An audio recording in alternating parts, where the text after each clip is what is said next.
Hi friends, మన యశ్వంత్ ఛానల్కి welcome. ఈరోజు నేను చేస్తున్న రెసిపీ క్యాబేజీ పకోడీ. క్యాబేజీ ఉల్లిపాయతో కలిపి చేస్తున్నాను. ఏ ఐటమ్స్ తీసుకుంటున్నానో చూడండి. క్యాబేజీను ఉల్లిపాయ కలిపి అందులో నీరు ఉంటుంది, వాటర్ కంటెంట్ తీసిన తర్వాత కొద్ది ఉప్పు వేసి, అలాగే మనం బియ్యం పిండి వేస్తున్నాము, కార్న్ఫ్లోర్ వేస్తున్నాము, శనగపిండి వేస్తున్నాం. ఈ మూడు వేసి ఉప్పు తగినంత మనం చూసుకొని కలుపుకోవాలన్నమాట. బాగా కలుపుకున్న తర్వాత వెంటనే మనకి డీప్ ఫ్రై తగినంత ఆయిల్ తీసుకొని వీటిని వేపుకోవాలి. ఎలా చేస్తున్నానో చూడండి. స్క్రమ్ అయిపోయి బాగా కలుపుకోవాలి. కలిపిన ఎలాగంటే మనం కారం వేస్తాం, ఇందులోని అల్లం వెల్లుల్లి పేస్ట్ వేస్తాము 1 టేబుల్ స్పూన్తో, కారం కూడా 1 table spoon, big size table spoon ఉంటుంది కదా, అలాగే ధనియాల జీలకర్ర కూడా అంతే యాడ్ చేసుకొని ఒకసారి ఉప్పు టేస్ట్ చూసుకోండి. ఉప్పు తగినంత యాడ్ చేసుకోవాలి. ఎవరి టేస్ట్కి వాళ్ళు తగినట్టుగా. నేను 1 స్పూను యాడ్ చేసుకున్నాను. తర్వాత మనం ఆయిల్ తీసుకోవాలన్నమాట. ఇది బాగా కలుపుకుంటున్నాం కదా ఈ మిశ్రమాన్ని. బాగా ఈ మనం వేసిన బియ్య పిండి, కార్న్ఫ్లోర్, శనగపిండి ఇవన్నీ బాగా కలాలన్నమాట. కలిసిస్తే అప్పుడు బాగా వస్తుంది. మనకి చూసుకోవాలి, కలుపుతున్నప్పుడు మనకి పిండి పడుతుందంటే వేసుకోవచ్చు, లేకపోతే వేయాల్సిన అవసరం లేదు. అది మీకు తెలిసిపోద్ది ఆటోమేటిక్గా మీరు చేస్తున్నప్పుడు. మిత్రమా, నా రిక్వెస్ట్ ఒకటి, ఎవరైనా కొత్త వాళ్ళు చూస్తే నా ఛానల్ సబ్స్క్రైబ్ చేయండి, మన యశ్వంత్ ఛానల్ని. మనకి కలర్ అనేది ఆప్షన్ అండి, మీ ఇష్టం. కలర్ ఉంటే యాడ్ చేసుకోవచ్చు, లేకపోతే లేదు. ఏంటంటే కొత్త వాళ్ళు చూసి నా ఛానల్ సబ్స్క్రైబ్ చేయండి, మన యశ్వంత్ ఛానల్ని. నన్ను సపోర్ట్ చేసిన అవుతారు. అలాగే పక్కన హైప్ని బటన్ని క్లిక్ చేయండి, ఎందుకంటే నా ఛానల్ ఇంకా రీచ్గా ఉంటుంది.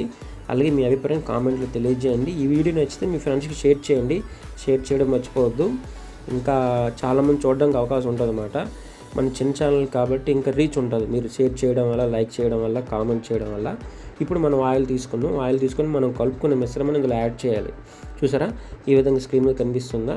మనం ఫస్ట్ ఆయిల్ వేసే ముందు హీట్ చేసుకుంటాం కదా, వేసే ముందు లో ఫ్లేమ్ పెట్టుకోండి. అవి వేగుతున్నప్పుడు మీడియం ఫ్లేమ్తో అలా గ్రాడ్యువల్గా పెంచుకుంటూ వెళ్ళాలి. ఒకేసారి హై ఫ్లేమ్ పెట్టకూడదు. పెట్టుకుంటే ఏడవుతుందంటే మాడిపోయే అవకాశం ఉంటుంది. చేదుగా వస్తుంది అన్నమాట, బాగోదు. మనకి ఎలా రావాలంటే గోల్డిష్ లైట్ గోధుమ కలర్, ఇంకా డార్క్ అలాగా, మరి మాడిపోయినట్టు ఆపకూడదు. వేపితే టేస్ట్ పోగదు. మీ స్క్రీన్ మీద కనిపిస్తుంది కదా, ఆ విధంగా ట్రై చేయండి. ప్రీవియస్ వీడియోస్ మీరు చూడకపోతే కాకరకాయ కర్రీ చేశాను, అలాగే మంచూరియా చేశాను, ఇంకా శనగపప్పు క్యాబేజీ చేశాను, అలాగే రకరకాల రెసిపీస్ అన్ని చేశాను. నెక్స్ట్ ఇంకో పిండి వంటతో మీ ముందుకు వస్తాను నేను. స్నాక్స్ మనం బెల్లం కావాలి, తర్వాత గోరుమిఠ వీటితో వస్తాను.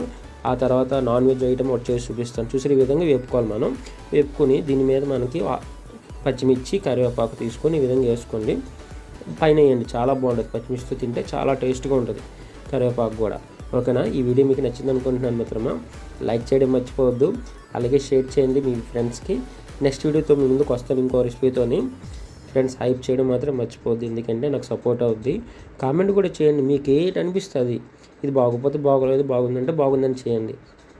నాకు తెలుస్తుంది మీ అభిప్రాయం ఏంటని. ఓకేనా మిత్రమా? నెక్స్ట్ వీడియోలో కలుద్దాం. చూసారా, ఈ విధంగా ఫైనల్గా వచ్చింది. బాయ్ మిత్రమా.